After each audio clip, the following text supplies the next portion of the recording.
अस्सलाम वालेकुम। क्या हाल चाल है आपके? ठीक है।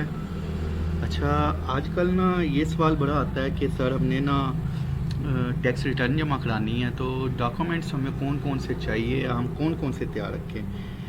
क्योंकि आपको पता है कि 1 जुलाई 2026 से टैक्स का साल शुरू हो जाएगा, गोशवारे जमा कराने का साल शुरू हो जाएगा, तो गोशवारे जमा होना शुरू हो जाएंगे।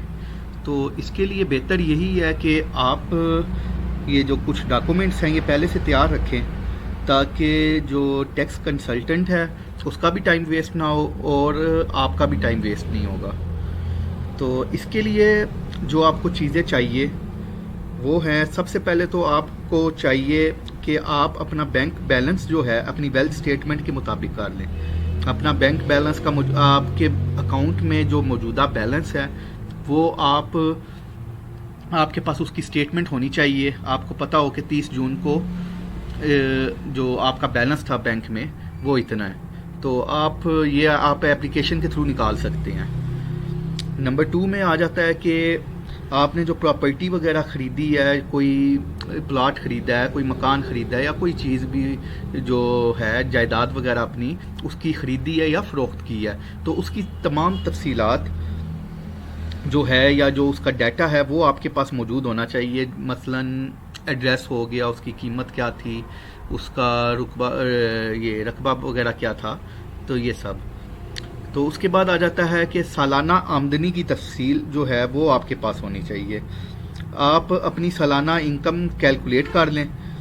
अगर आप तनख्वाहदार हैं या कारोबारी हैं तो उस हिसाब से अपना कैलकुलेट करके तो आप वो अपने पास रखें। अच्छा, उसके बाद सालाना अखराजात आ जाता है। आपने अपने ये जो है सालाना आपका जो भी एक्सपेंसेस हुए हैं वो आप हेड वाइज लिख लें। अच्छा, उसके बाद आ जाता है जो साल भर में कटे हुए टैक्सों का रिकॉर्ड।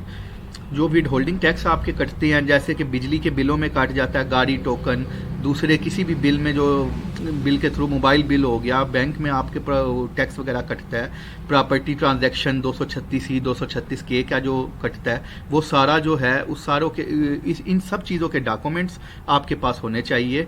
और उसमें जो है ये मौजूद होता है कि आपका इतना टैक्स कट गया है, तो वो चीज़ आपके पास मौजूद होनी चाहिए। और अगर आप किसी किस्म की भी जायदाद, कोई प्लॉट वगैरह जो लेते हैं, जो किस्तों पर लेते हैं, तो उसका आपके पास तमाम रिकॉर्ड मौजूद होना चाहिए। अच्छा, उसके बाद इंश्योरेंस पॉलिसियों की मालूमात। तो आपने कोई इंश्योरेंस पॉलिसी ली हुई है तो उसकी तफसील आपके पास मौजूद होनी चाहिए। आपने अगर कोई गाड़ी जो है वो लीज वगैरह पे ली हुई है तो उसकी कितनी किस्तें दे दी हैं, कितनी रहती हैं, या जो कुछ भी है ये सब आपके पास, इसकी जो तफसीलात हैं ये आपके पास मौजूद होनी चाहिए।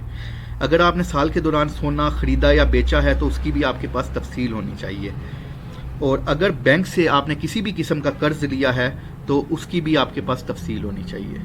तो ये सब चीज़ें हैं जो कि ना आपके पास होनी चाहिए, तो ताकि जब आप टैक्स अपनी रिटर्न जमा कराएं तो जो कंसल्टेंट है उसका भी टाइम वेस्ट नहीं होगा। वो मतलब ये आपका काम जल्दी हो जाएगा। तो आपके पास ये सब चीज़ें पहले से तैयार होनी चाहिए।